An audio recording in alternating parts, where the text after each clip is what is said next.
I wanted to make a video today about how to be a good content creator, because this is one of the questions that I get asked quite a lot, and it's also one of the biggest searched things, how to be good at content creation, that I've found on YouTube. I'm going to dive into that today for you.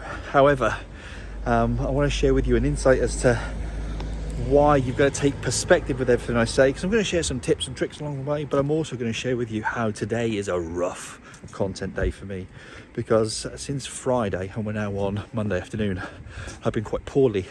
This is the first thing about being a good content creator, and see if you can pick up on it. Not the fact that I'm poorly, the fact that I'm doing something right now which maybe pulls you in and wants to know more about why I've been poorly, and what even relevance this has to content creation.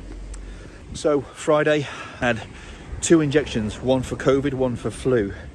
Why is that even important? Well, for the last 3 days, it's completely knocked me off my game, because they come with side effects, but I've had these injections because I have autoimmune conditions and stuff going on.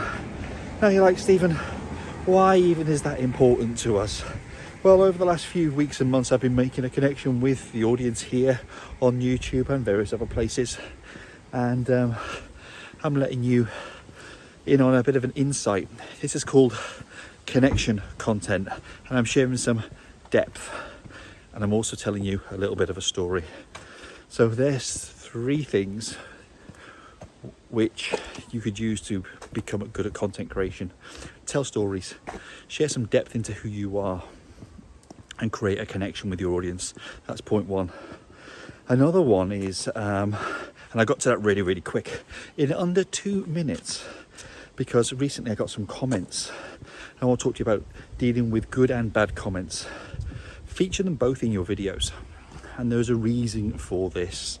Every good comment will make you feel nice and smiley and everything, and every bad comment, no matter how thick-skinned you are, will have an impact on you.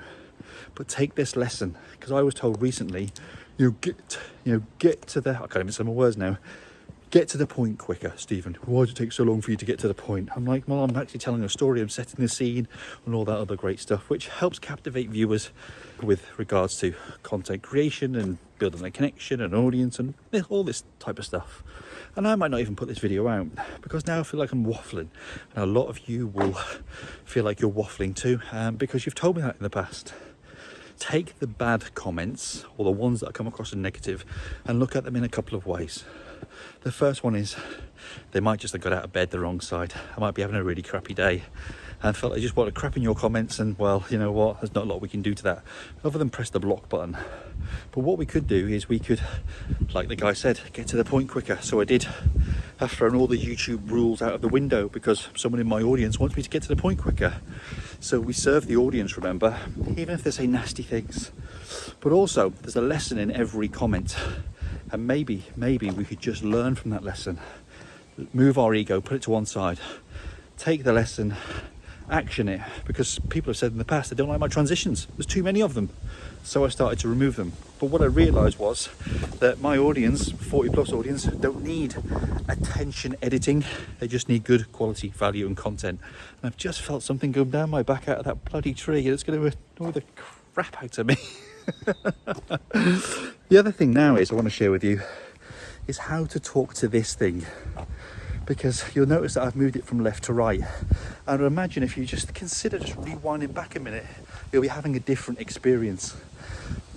It was in my left hand, that was getting a bit heavy, now it's in my right hand, and the connection, the camera doesn't feel quite right, does it? Let me explain why.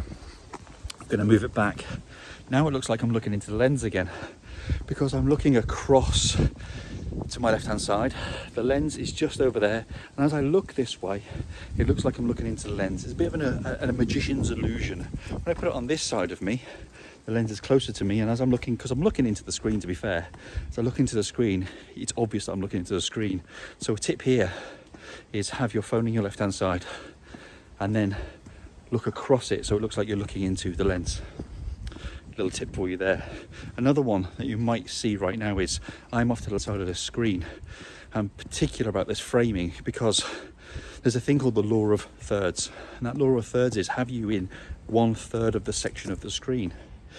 Why? Because that's where the eye is drawn to. It's more aesthetically pleasing. So there's another tip for you.